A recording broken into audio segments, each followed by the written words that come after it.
Buenas tardes, hermanos, bendiciones. Acá estamos para dar el estudio bíblico correspondiente a esta semana y hoy vamos a estar hablando acerca de las dudas, algo que ataca a casi todas las personas de este mundo, incluidos los cristianos. Y hoy vamos a hablar de algunas formas que tenemos para combatir este también enemigo del cristianismo. Oremos. Padre, te damos gracias, bendito Dios, por esta oportunidad que nos das de aprender acerca de tu palabra. Dios mío amado, danos de tu sabiduría y permite que podamos entender y poner por obra todo lo que aprendamos en esta tarde. En tu nombre, Cristo Jesús, te damos honra y gloria a ti, Señor. Amén y amén. Bueno, les quisiera, antes de comenzar, hacer una pregunta. ¿Alguna vez has luchado con las dudas? Si eres honesto, vas a decirme que sí. ¿Por qué? Porque todos los seres humanos, incluidos los cristianos, luchamos en contra de las dudas. La duda afecta la vida de muchos de nosotros, es decir, de muchos creyentes, y la realidad es que nadie tiene una perfecta vida de fe en esta vida. Y eso también te incluye a ti y me incluye a mí. Pero si tu fe no es tan perfecta, eso significa que puedes crecer, que puedes ser más fuerte hoy de lo que ayer eras. Es decir, que no necesariamente tienes que vivir toda la vida con la misma cantidad de fe que tienes hoy. Es decir, con la misma cantidad de dudas que pudieras tener hoy. Es decir, la duda varía en dependencia de muchos factores y hoy vamos a hablar acerca de cómo podemos combatirla. ¿Para qué? Para cada día que pasa tener menos dudas y tener más fe en nuestra vida cristiana. Ahora, nos gustaría pensar para hablar acerca de la duda, que la duda es como algo así como una brecha que se encuentra entre nuestra fe presente y la fe futura, es decir, la fe perfecta, por decirlo de alguna manera. Así que si nos ponemos en esa conclusión, es decir, que la duda es la brecha que existe entre la fe pasada y la fe perfecta, es decir, la fe futura, que vamos a suponer que sea perfecta, entonces podemos decir que todos tenemos esas dudas, porque todos tenemos una fe pasada y todos tenemos una fe futura. Amén. Ahora, no solo esto, hermanos, sino que no hay nada que los cristianos puedan hacer para no dudar. No hay nada que los cristianos podamos hacer para no dudar. Y a veces dudamos de nuestra salvación, otras veces dudamos del amor de Dios, muchas veces incluso dudamos de la confiabilidad de las Escrituras, de la existencia de un Dios, de la identidad de Cristo. Incluso Juan el Bautista dudó, a quien Cristo llamó el hombre más grande que ha nacido. En Mateo 11:11 dice: les aseguro que entre los mortales no se ha levantado nadie más grande que Juan el Bautista. Sin embargo, el más pequeño en el reino de los cielos es más grande que él. Y yo, como les dije anteriormente, Juan, que según Jesucristo era uno de los hombres más grandes que había nacido, dudó. Dice en Mateo 11:3: ¿eres tú el que ha de venir o debemos esperar a otro? Es decir, Juan el Bautista estaba dudando que el Señor fuera el Mesías. Perdón. Hoy vamos a estar hablando acerca de 7 principios o 7 formas en que podemos combatir la duda. En Judas 22 nos dice: tengan misericordia de algunos que dudan. Es decir, que es fácil juzgar, es fácil condenar y despreciar a los que como tú y yo a veces dudamos. Es fácil juzgarlos y hacerlos ver como cristianos de segunda categoría o como cristianos que son débiles, cristianos que no tienen fe, etc. Muchos juzgan a los que tienen dudas de esa forma, pero tener compasión de los que están dudando es estar ahí para ellos, para explicarles, para darles razones, ¿para qué? Para que su fe no mengue, para que no tengan dudas, etc. Muchas veces no es solo una lucha, la forma de que dudamos, que dura una noche o que termina al día siguiente, después de una buena noche de descanso. Algunos están dudando toda la vida. Y aunque esto no nazca así naturalmente, necesitas aprender, tú y yo necesitamos aprender a tener piedad de los que dudan, es decir, a tener compasión de los que en un momento determinado les afectan las dudas. Y les voy a decir que tú y yo vamos a tener que responder a las mismas preguntas una y otra vez, y eso está bien, es una oportunidad para que puedas aprender a tener paciencia. Muchas veces vamos a tener que tener esta paciencia, muchas veces vamos a tener que hablar con personas que hoy dudan, mañana dudan, pasado mañana dudan, el mes que viene dudan, el año que viene dudan, y tú tienes que estar ahí explicándole y teniendo mucha paciencia. ¿Para qué? Para que dejen de tener esa duda. Es decir, para que ellos puedan entender por medio de las escrituras que precisamente existe una explicación para casi todo, porque hay cosas en la Biblia que no tienen explicación. Ahora, es decir, que el primer principio o la primera forma de combatir la duda es tener compasión de los que dudamos. Tener compasión de los que dudamos y recordarle que estas dudas afectan a cualquier cristiano. No importa si es un cristiano grande o un cristiano pequeño, estamos hablando que lleve 20 años en el Evangelio como que lleve 2 horas. Todos dudamos y debemos tener compasión de las personas que dudan. A veces tener dudas es a menudo una indicación de una fe bien profunda. Por lo tanto, además, no somos quien para juzgar a los que están dudando. Muchos de nosotros vinimos a ser creyentes a una edad temprana con una fe que recibimos a través de nuestros padres, en quienes confiábamos implícitamente, y a medida que crecimos, nuestra fe es puesta a prueba a través de las diferentes circunstancias que nos ocurren en la vida. Amén. Ahora, estamos hablando de situaciones difíciles, de situaciones o circunstancias que nos hacen dudar si efectivamente Dios está a nuestro lado, si vale la pena que seamos cristianos, si el Señor está ahí para ayudarnos, si el Señor es nuestra salvación, si efectivamente vamos a tener una vida eterna, etc. Es decir, muchas dudas.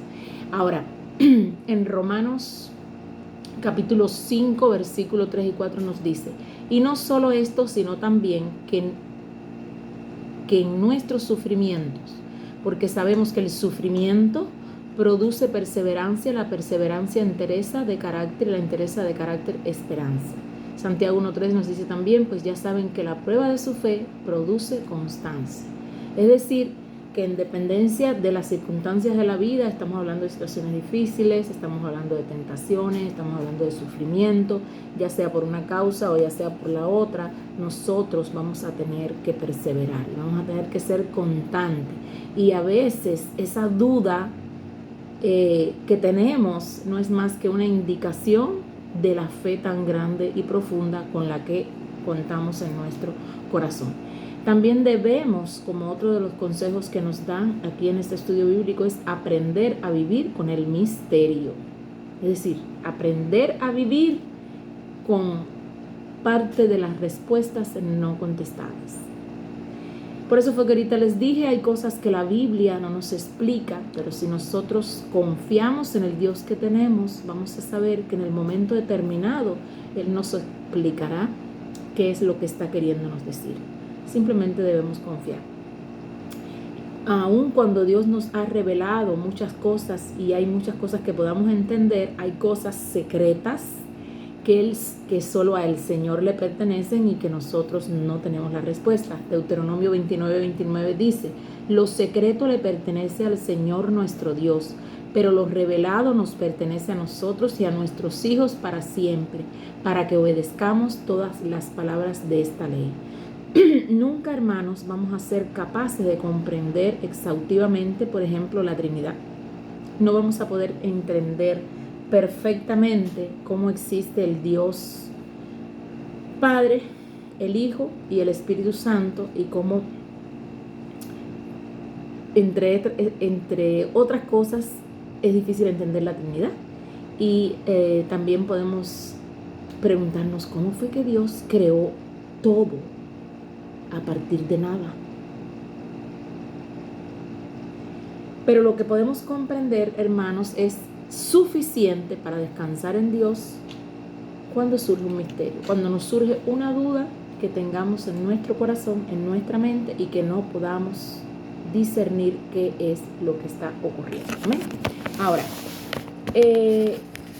El cuarto aspecto o principio que debemos tener en cuenta es: haz de las cosas principales las cosas principales.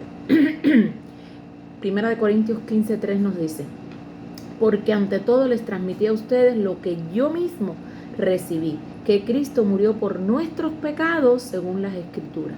Luego continúa hablando Pablo aquí de la muerte expiatoria y la reivindicadora resurrección de Cristo como lo central de nuestra fe. Muchos de nosotros dudamos acerca de esto.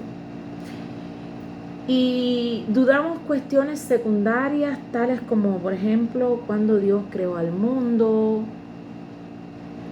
cuándo y cómo lo hizo, cuáles fueron los detalles del regreso de Cristo. Es decir, muchos temas en la fe cristiana sobre los que han habido legítimos desacuerdos entre los estudiosos a través de los siglos. Todo el cristianismo ortodoxo, sin embargo, siempre ha estado en unidad acerca de que Cristo es Cristo y lo que Él hizo. Es decir, quién es Cristo y lo que hizo por cada uno de nosotros, es decir, por la humanidad. Así que cuando empieces a dudar sobre aspectos que no tienen explicación, simplemente, es decir, cuestiones secundarias, simplemente piensa en lo que en realidad te interesa, que es que Cristo murió por ti y por mí en la cruz, que con su sangre y con esa crucifixión Él pagó en rescate con su vida y con su sangre por los pecados de toda la humanidad, no de mía sola, ni de ustedes y de mí, sino de toda la humanidad. Y todos tienen libre acceso al Padre a través del Hijo cuando aceptan a Jesucristo en su corazón y lo confiesan como su Señor y Salvador. Es decir, que Cristo está ahí para todos, no es para nosotros nada más. Eso es lo importante, y que gracias a eso tenemos el perdón de los pecados y Dios nos ve como justos. Es decir, somos justificados por Jesucristo. Eso es lo que nos interesa saber. Lo demás es secundario. Amén. Ahora, otro de los aspectos que debemos entender para evacuar dudas es vivir de acuerdo a la fe que ya yo tengo. Es decir, la duda no es incredulidad. La incredulidad es no creer. La duda es dudar. Es decir, es la brecha entre lo que yo estoy consciente de que existe y entre lo que quizás exista en el futuro. Es decir, entre la fe pasada y la fe futura o la fe perfecta. Es decir, una vez más, la duda es el puente que une la fe presente con la fe perfecta. Y ese presente permanecerá hasta nuestra muerte o el regreso del Señor. Sin embargo, y naturalmente, cuando atravesamos por una crisis tenemos dudas.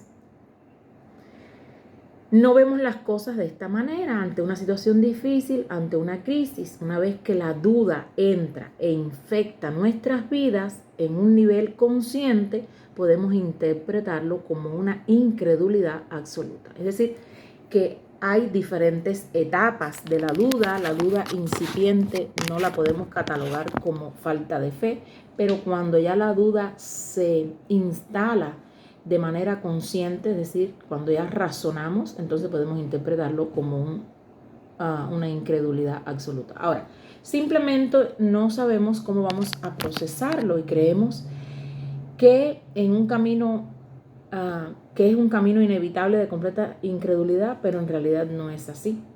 Por desgracia, cuando ya pensamos de esta manera, y dado a que otros pueden tratarnos como si tuviéramos una plaga, es decir, como si fuéramos pecadores al 120%, cuando no nos entienden, cuando no son compasivos con los que podemos dudar, entonces ya nos sentimos totalmente inconversos, totalmente incrédulos.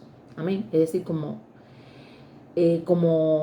si fuéramos los pecadores más grandes del universo. Amén. Es decir, empezamos entonces, ya cuando esto ocurre, a vivir como incrédulos. Si el pecado no fuera un problema instigador anteriormente, ahora se convierte entonces en un problema crónico. Cuando ya dejamos nuestro mundo de cristianos, nuestro mundo de dudas, y nos convertimos en incrédulos, ya eso es otra cosa. Amén.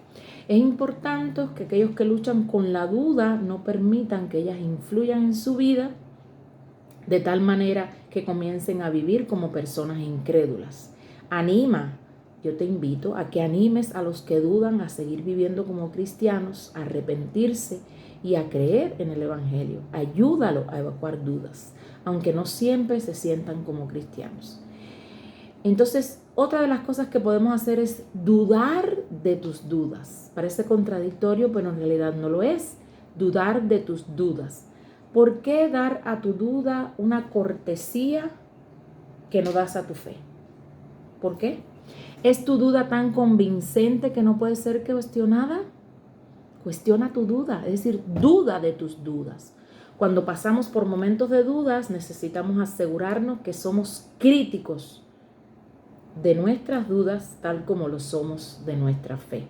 La duda no suele ofrecer una mejor solución, solo critica la solución que ya tenemos. Los cristianos, fíjense bien, podemos estar seguros de que las verdades centrales de nuestra fe nunca serán superadas por nuestras dudas. Acosadas sí, instigadas sí, pero nunca van a ser superadas.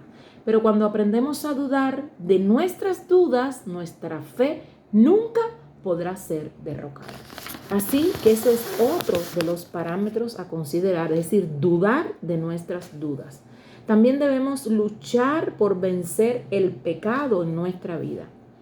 Fíjense que esto se reservó para el final intencionalmente, y no porque tenga menos importancia, sino porque es muy importante. A menudo es este el primer lugar a donde los cristianos dirigen a alguien que aman en su crisis de fe, en gran parte debido a que nos ayuda a poner en duda en un lugar discernible. Esto también nos ayuda a encontrar una solución rápida, o también nos ayuda a preguntarnos, ¿estás dudando de tu fe? Deja de pecar. ¿Qué otros problemas tienes? Obviamente la duda es a menudo muy complicada, pero hay que reconocer que el pecado personal absorbe la vitalidad de la fe. La desobediencia a Dios causará un daño significativo de la fe. Cuando tú desobedeces a Dios, es decir, cuando tú estás en pecado, es casi imposible, solamente Dios puede dejar de dudar, ayudarte a dejar de dudar. Todos somos pecadores, pero algunos pecados causan un daño único en nuestra mente y cosmovisión, especialmente si tratamos de justificarlos. Por ejemplo, luchar con la atracción al mismo sexo es una cosa, y adoptar activamente la homosexualidad y tratar de justificarla es otra. Bíblicamente es una cosa totalmente diferente. El daño aquí no es solo moral, social y físico, también corrompe la mente.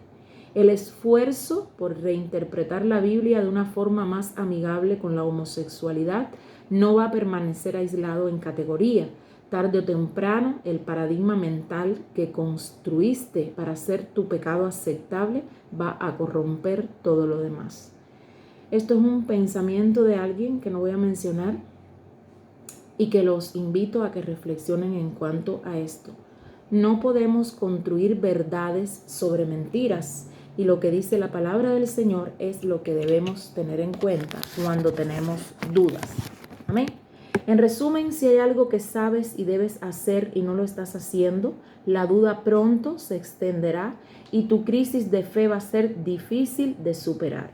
Necesitamos, hermanos, hacer este tipo de preguntas de manera amable cuando sea el momento adecuado, pero acusar simplemente a la gente de algún pecado personal muy arraigado, sin mayor oportunidad de defensa, puede ser crítico y vergonzoso y poco constructivo. Pregunta si hay algún pecado que podría estar causando la duda. ¿Cómo lo podemos ayudar? Preguntándole, ¿existe en tu vida algún pecado que pueda estar causando la duda en ti? Si la respuesta es no y no puedes identificar fácilmente alguna cosa, como por ejemplo la causa, no fuerces el tema cuando hables con alguien que esté pasando por esta situación. Hemos descubierto que hay principalmente dos tipos de personas que dudan. Los primeros están caminando lejos de Dios. Los primeros están caminando lejos de Dios y creen que están encontrando la libertad. Los segundos se sienten que están caminando lejos de su fe y están profundamente perturbados por eso. La diferencia con el segundo tipo de gente que duda es que siempre van hacia Dios gritando con los brazos extendidos para que los ayude. Afortunadamente, en la mayoría de los casos, los que dudan finalmente vuelven a la fe. Eso es algo positivo para todos los cristianos y para todas aquellas personas que hoy pueden recibir la salvación por medio de la fe en Cristo Jesús. Es posible que siempre hasta cierto punto vivas en la región de la duda. Sin embargo, es posible que tu región, la duda en tu región, todavía esté dentro del país de la fe. Dudar de tu fe no significa que no tienes fe. Recuerden lo que dice Judas 22. Nos dice que debemos tener compasión de los que dudan, ya sea que la duda esté en nosotros mismos o esté en otras personas. Ojalá, hermanos, que esto les haya servido para reflexionar en cómo es que cada uno de nosotros se puede comportar ante la duda, ya sea que la tengamos nosotros mismos o nuestros hermanos de fe. Que Dios me los bendiga a todos y hasta el próximo miércoles.